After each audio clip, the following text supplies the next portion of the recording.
Oi pessoal, como vocês estão? Eu espero que vocês estejam muito bem e bem-vindos a mais um vídeo, mais um tutorial aqui no canal. O vídeo de hoje é um pouco diferente, eu vou mostrar o processo de pintura dessa flor. É uma flor que teve muitas etapas em aquarela, então eu gravei um pouco do processo dessa pintura para inspirar vocês, para ser um vídeo bem leve também. Então se vocês gostam desse tipo de conteúdo, se inscreve no canal, deixa seu like, me acompanha nas outras redes que eu vou deixar aqui embaixo na descrição. E vamos começar essa pintura de hoje.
E é isso, pessoal, espero que vocês tenham gostado desse vídeo.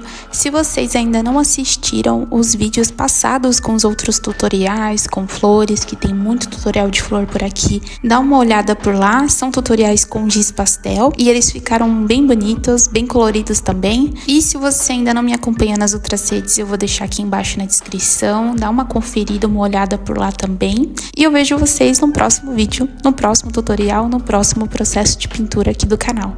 Tchau!